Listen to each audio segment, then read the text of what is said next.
Hey guys, രാവിലെ നമ്മൾ കോളേജിൽ പോയി. നമുക്കിന്ന് ക്ലാസ്സിൽ കയറണം. അങ്ങനെ രാവിലെ ഓപ്പൺ ഓഡിറ്റോറിയത്തിൽ പോയിരുന്ന ഖദീജ വായിച്ചു. അങ്ങനെ കുറച്ച് കഴിഞ്ഞപ്പോഴത്തേക്കും റൈനമോളും റിസാനമോളും വന്നു. അങ്ങനെ അവിടെ സെൽഫ് ഡിഫൻസിന്റെ പ്രാക്ടീസ് നടന്നു.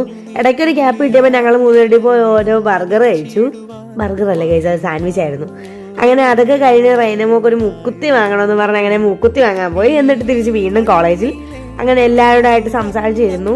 ഇതൊക്കെ സീനിയേഴ്സ് ആണ് ഗായ്സ്, ഞാനും റൈനമോളും റിസാനും, പിന്നെ കുറച്ച് ജൂനിയേഴ്സേ ഉള്ളൂ. ബാക്കി സെൽഫ് ഡിഫൻസിനുള്ളത് സീനിയേഴ്സ് ആണ്. അങ്ങനെ അവിടെ നിന്ന് ഞങ്ങൾ ഓരോ ബിസ്ക്കറ്റ് ഒക്കെ കഴിച്ചു. എന്നിട്ട് വീണ്ടും ഇങ്ങനെ കാര്യങ്ങളൊക്കെ പറഞ്ഞ് സംസാരിച്ചിരിക്കുമായിരുന്നു. അപ്പോൾ നമ്മുടെ ബികോമിലെ പിള്ളേർ വന്നു. അവരുടെ ഡാൻസ് പ്രാക്ടീസ് ആയിരുന്നു. നമ്മൾ ഡാൻസിനൊന്നും ഇല്ല ഗൈസ്, നമുക്ക് അതിനുള്ള കഴിവില്ല ഗൈസ്. അങ്ങനെ അതൊക്കെ കഴിഞ്ഞ് ഡാൻസ് പ്രാക്ടീസ് കഴിഞ്ഞപ്പോഴത്തേക്കും സ്റ്റേജിൽ ഈ സെൽഫ് ഡിഫൻസിന്റെ പ്രോഗ്രാമിന്റെ പ്രാക്ടീസായി. മെയിൻ ആണ് ഗൈസ് നമ്മുടെ അന്നപൂർണ്ണ ഇല്ലാത്ത എന്ത് പരിപാടിയാണ്. അതിന്റെ കൂടെ തന്നെ സീനിയർ ചേച്ചിമാരും താരയും സ്റ്റേജിലൊക്കെ വന്ന് ഡാൻസ് ഒക്കെ പ്രാക്ടീസ് ചെയ്യുന്നുണ്ടായിരുന്നു. അങ്ങനെ അത് കഴിഞ്ഞ് നമ്മൾ ഇന്നത്തെ മെയിൻ ഐറ്റമായ ഓട് പൊട്ടുകളിലേക്ക് കടന്നു കഴിച്ചു. ഞങ്ങൾ എല്ലാവരും ഈ സെൽഫ് ഡിഫൻസിലുള്ള എല്ലാ പിള്ളേരും ഓട് പൊട്ടിച്ച് കഴിച്ചു. ഞാനും പൊട്ടിച്ചു.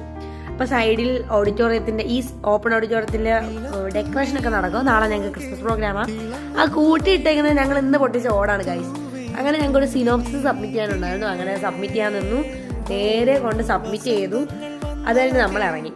ഈ നിൽക്കുന്നതൊക്കെ കോളേജിലെ ഞങ്ങളുടെ ക്ലാസ്സിലുള്ള ഫ്രണ്ട്സാണ് ഗൈസ്. അത് കഴിഞ്ഞ് നമ്മൾ സബ്മിറ്റൊക്കെ ചെയ്തിട്ട് ഇറങ്ങി നേരെ താഴത്തെ കടയിൽ പോയി ഒരു മിനി ഷാർജയെ കുടിച്ച് നേരെ വീട്ടിലൊക്കെ പോയി ഗൈസ്.